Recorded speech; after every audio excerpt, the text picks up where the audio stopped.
আমরা পড়ব পর্যায় বরাবর আয়নীভবন এনথালপির মান কিভাবে পরিবর্তিত হয় এবং কেন। তো পর্যায় বরাবর যত বাম দিক থেকে ডান দিকে অগ্রসর হওয়া যায় তত নিউক্লিয় চার্জ বাড়ে এবং একটি করে ইলেকট্রন প্রতিটি পরমাণুতে প্রবেশ করে এবং ওই পার্থক্যসূচক যে ইলেকট্রনগুলি সেই ইলেকট্রনগুলি একই মুখ্য শক্তিস্তরে যুক্ত হয়, অর্থাৎ আবরণী ক্ষমতার যে ফ্যাক্টর সে আবরণী ক্ষমতা একই থাকে। তো এই বর্ধিত নিউক্লিয় চার্জের কারণে সর্ববহিস্থ কক্ষের ইলেকট্রনগুলি অধিক বলে নিউক্লিয়াসের প্রতি আকৃষ্ট হয় এবং আয়োনাইজেশন এনার্জি ক্রমশ বৃদ্ধি পায়। যেমন দ্বিতীয় পর্যায়ে আমরা দেখব লিথিয়াম থেকে ক্রমশ নিয়নের দিকে, অর্থাৎ ক্ষার ধাতু থেকে নোবেল গ্যাসের দিকে। ক্ষার ধাতুর জন্য আয়নীভবন বিভবের মান সবচেয়ে কম এবং নোবেল গ্যাসের ক্ষেত্রে সর্বোচ্চ হয়, অর্থাৎ প্রতিটি পর্যায়ে ক্ষার ধাতুর জন্য সবচেয়ে কম এবং নিষ্ক্রিয় মৌলের ক্ষেত্রে সবচেয়ে বেশি হয়। তো কেন হচ্ছে? কারণ বাম দিক থেকে ডান দিকে যত যাওয়া যাচ্ছে তত এক্ষেত্রে নিউক্লিয় পরমাণু ক্রমাঙ্ক বৃদ্ধি এবং ওই নিউক্লিয় চার্জ বর্ধিত হওয়ার কারণে সর্ববহিস্থ কক্ষের ইলেকট্রনগুলো অধিক বলে নিউক্লিয়াসের দিকে আকৃষ্ট হচ্ছে। তাই লিথিয়ামের যেখানে আয়নীভবন বিভব 520 কিলোজুল পার মোল, নিয়নের ক্ষেত্রে 2000 কিলোজুল পার মোল। সুতরাং আমরা দেখতে পাচ্ছি বেশ অনেকটাই পার্থক্য দেখা যাচ্ছে। এখন তাহলে lithium, beryllium, boron, carbon, nitrogen, oxygen, fluorine, neon দ্বিতীয় পর্যায়ের মৌলগুলির আয়নীভবন বিভবের ক্রম অনেকটা এইরূপ হয়। এক্ষেত্রে আমরা দেখব যে বেরিলিয়ামের আয়নীভবন বিভবের মান বোরন অপেক্ষা বেশি হয়। কেন না, পর্যায় বরাবর বাম দিক থেকে ডান দিকে যখন যাওয়া যাচ্ছে, যেহেতু পরমাণুর আকার হ্রাস পাচ্ছে এবং ইলেকট্রনের প্রতি নিউক্লিয়াসের আকর্ষণ বাড়ছে, তাই আয়নাইজেশন বিভবের মান বৃদ্ধি পাচ্ছে। এটাই হলো নর্মাল ট্রেন্ড। কিন্তু এক্ষেত্রে আমরা দেখতে পাচ্ছি বেরিলিয়ামের আয়নীভবন বিভব তার পরবর্তী মৌল অপেক্ষা বেশি হওয়া উচিত ছিল কি বোরনের বেশি, কিন্তু হচ্ছে বেরিলিয়ামের বেশি। তার কারণ কি? নাম্বার 1 হলো বেরিলিয়ামের ইলেকট্রন বিন্যাসে আমরা দেখতে পাই 1:2:2, অর্থাৎ এক্ষেত্রে 2s যে অরবিটাল বা সর্ববহিস্থ কক্ষটি পরিপূর্ণ, অর্থাৎ এটি সুস্থিত। আর বোরনের ক্ষেত্রে 1:2:2p1, অর্থাৎ এক্ষেত্রে সর্ববহিস্থ পি উপকক্ষের ইলেকট্রন দ্বারা পরিপূর্ণ নয়। তাই 1:2:2 এই ইলেকট্রন বিন্যাসটি 1:2:2p1 বোরনের বিন্যাস অপেক্ষা অধিকতর সুস্থিত। নাম্বার 2, যেহেতু সর্ববহিস্থ কক্ষের ইলেকট্রন নিয়েই আমরা কনসিডার করব, কারণ আয়নীভবন বিভব বলতে আমরা কি বোঝাচ্ছি? যে ওর সর্ববহিস্থ কক্ষের যে ইলেকট্রনকে অপসারিত করতে যে পরিমাণ শক্তি প্রয়োজন হয় তার মানই আয়নীভবন বিভব নির্দেশ করে। তো যেহেতু বেরিলিয়ামের ক্ষেত্রে সর্ববহিস্থ কক্ষের ইলেকট্রনটি 2s-এ রয়েছে এবং আমরা জানি 2s ইলেকট্রনের ভেদন ক্ষমতা 2p ইলেকট্রনের ভেদন ক্ষমতা অপেক্ষা বেশি, তাই এই বেরিলিয়ামের 2s ইলেকট্রনকে সর্ববহিস্থ কক্ষের ইলেকট্রনটি 2s-এ থাকার দরুন সেই ইলেকট্রনকে বিচ্ছিন্ন করতে অপেক্ষাকৃত বেশি শক্তি প্রয়োজন হবে। সেই কারণে বেরিলিয়ামের আয়নীভবন বিভবের মানও বোরন অপেক্ষা বেশি হবে। এবার আমরা জানব যে সন্ধিগত মৌলের ক্ষেত্রে আয়নীভবন বিভবের মানের পার্থক্য কম হয় কেন? কেন কি না, এস কিংবা পি ইলেকট্রন অপেক্ষা আমরা জানি ডি ইলেকট্রনের আবরণী ক্ষমতা কম। S greater than P greater than D greater than F আবরণী ক্ষমতার ক্রমটি এইরকম। তাহলে এস কিংবা পি ইলেকট্রন অপেক্ষা ডি ইলেকট্রনের আবরণী ক্ষমতা যেহেতু কম হওয়ায় সন্ধিগত মৌলের ক্ষেত্রে যেহেতু সর্ববহিস্থ কক্ষের আগের যে উপকক্ষটি ডি ইলেকট্রন দ্বারা পূর্ণ থাকে, তাই ওই ডি ইলেকট্রন সর্ববহিস্থ কক্ষের ইলেকট্রনকে অপেক্ষাকৃত কম স্ক্রিন করতে পারে বা তার আবরণী ক্ষমতা কম হয়। আবরণী ক্ষমতা কম হওয়ার দরুন সেক্ষেত্রে জেড এফেক্টিভ বা কার্যকরী নিউক্লিয় চার্জের মান কিন্তু বেশি হয়ে যায়। যখনই কার্যকরী নিউক্লিয় চার্জের মান বেশি হয়ে যাচ্ছে তখন কিন্তু কি হচ্ছে না, কার্যকরী নিউক্লিয় চার্জের মান বৃদ্ধি পেলে আয়নীভবন বিভবের মানও বৃদ্ধি পাচ্ছে। তাই এদের ক্ষেত্রে যেহেতু সবই পরপর ডি ইলেকট্রন দ্বারা পূর্ণ হচ্ছে, তাই তাদের ক্ষেত্রে অন্য যে কারণগুলো পর্যায়ক্রমিক পরিবর্তনকে এফেক্ট করছিল তা কিন্তু এখানে কাজ করবে না। তুলনায় আবরণী ক্ষমতার প্রভাবটি এখানে বেশি পরিমাণ কাজ করবে। তাই পর্যায়ক্রমিক পরিবর্তন অনুযায়ী যে আয়নীভবন বিভবের মান বৃদ্ধি পাওয়ার কথা ছিল, সেই প্রভাবকে আবরণী ক্ষমতার যে প্রভাব তা দ্বারা খানিকটা প্রশমিত হয়ে যাবে এবং আয়নীভবন বিভবের মানের পার্থক্য তাই কম হবে। নেক্সট আমরা দেখব শ্রেণী বরাবর কিভাবে পরিবর্তিত হয়। একই গ্রুপের, অর্থাৎ ধরা যাক লিথিয়াম থেকে সিজিয়াম অবধি যে পরিবর্তনটা আমরা সেটা দেখব। একই গ্রুপের মৌলগুলির ক্ষেত্রে উপর থেকে নিচের দিকে গেলে পরমাণুর আকার ক্রমশ কী হয়, বৃদ্ধি পায়।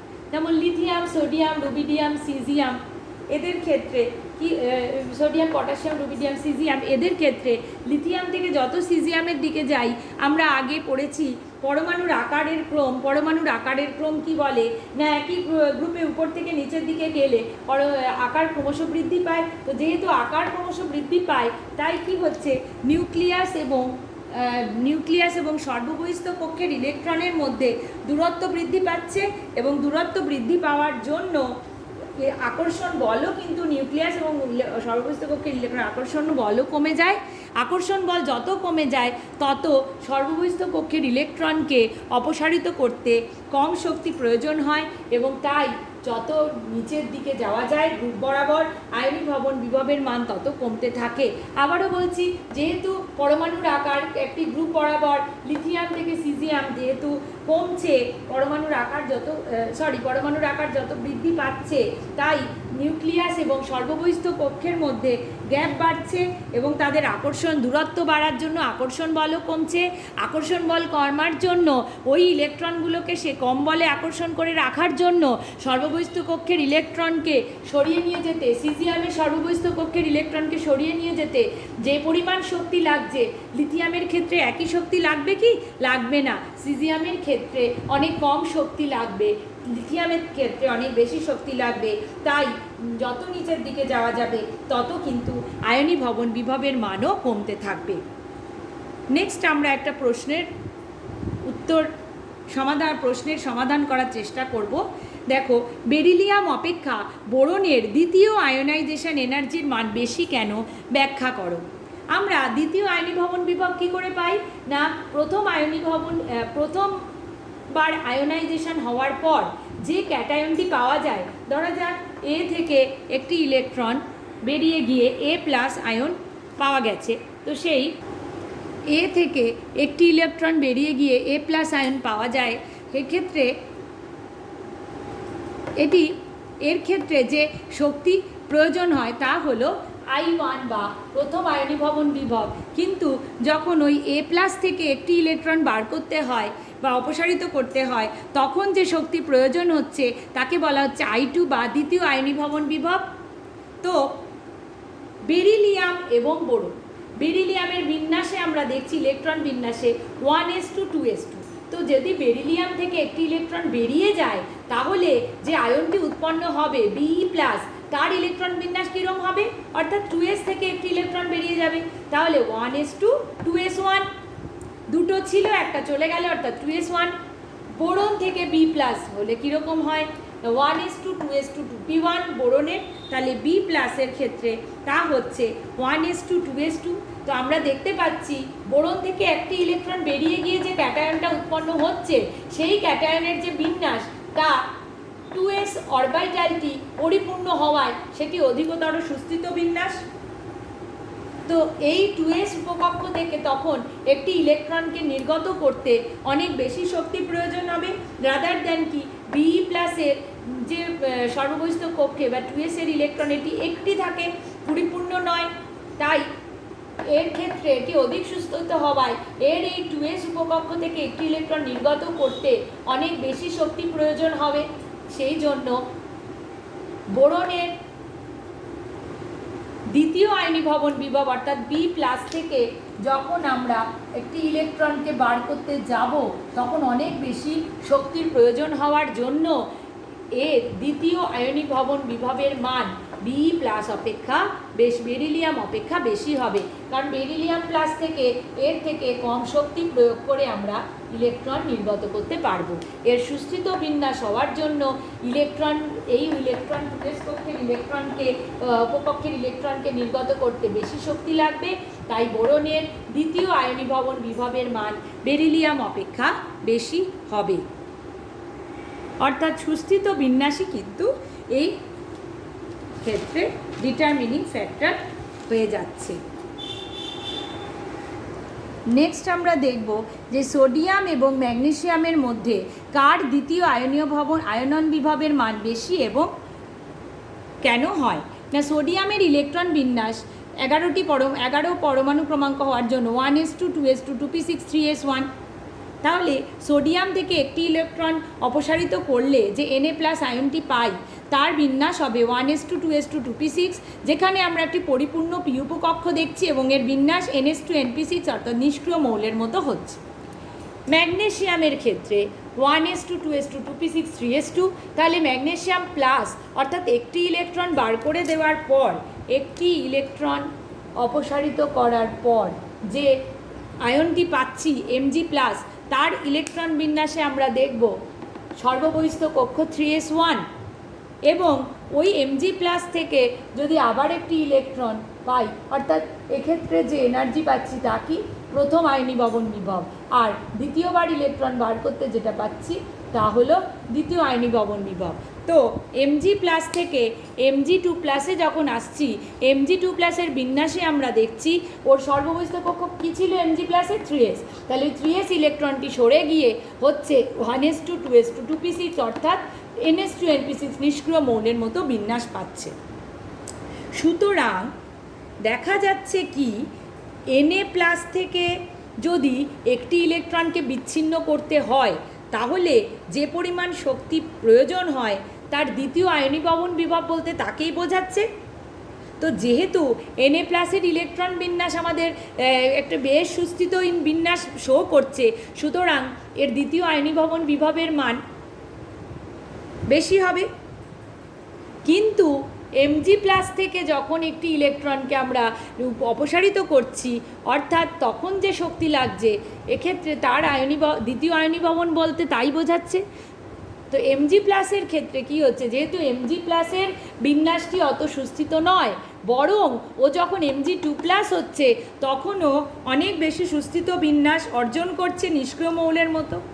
সুতরাং এর আয়নীভবন বিভবের মান দ্বিতীয় আয়নীভবন বিভবের মান অর্থাৎ Mg+ থেকে Mg2+ পরিণত করতে যে পরিমাণ শক্তি লাগার কথা যাকে ওর দ্বিতীয় আয়নীভবন বিভব বলা হয় সেই শক্তি অনেক কম হবে রাদার দেন কি Na+ এর মতো সুস্থিত বিন্যাস থেকে যদি একটি ইলেকট্রনকে অপসারিত করতে চাই।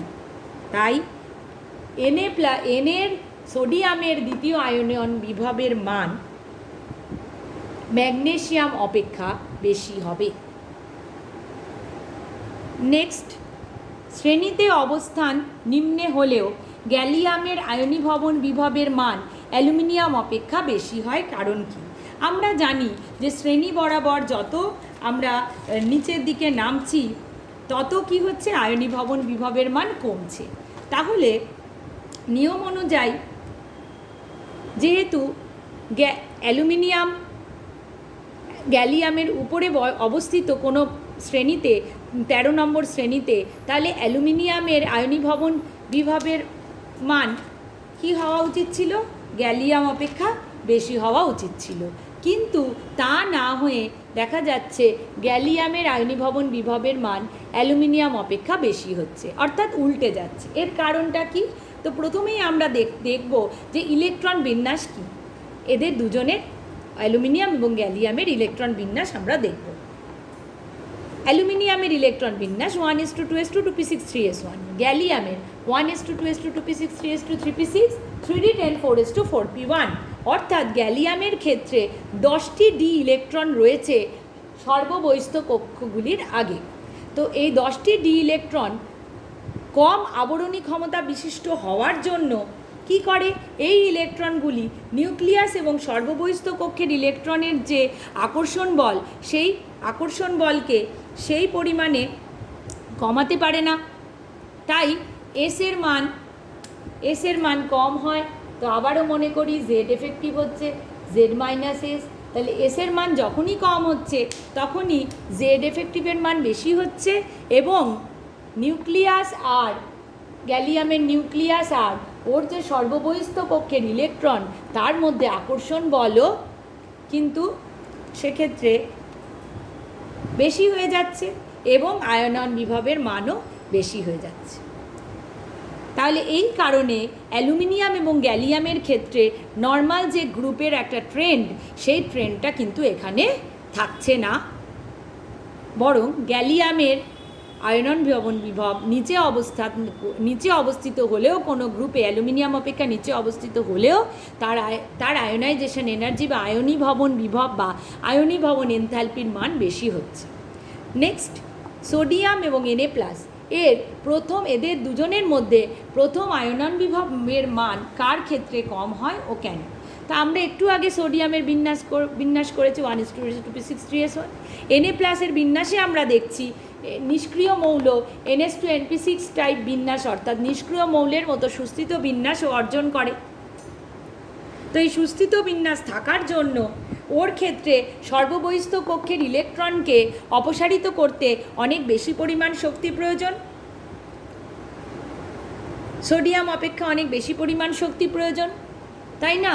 বরং সোডিয়ামের যদি ওই সর্ববহিস্থ কক্ষের ইলেকট্রনটি অপসারিত করি তাহলেই ও নিষ্ক্রিয় বিন্যাস প্রায়, তাই খুব সহজেই ওর একটি ইলেকট্রন আমরা নির্গত করতে পারি, অপসারিত করতে পারি। তাই Na+ এর ক্ষেত্রে আয়নীভবন বিভবের মান কি হবে? বেশি হবে, বেশি শক্তি লাগবে।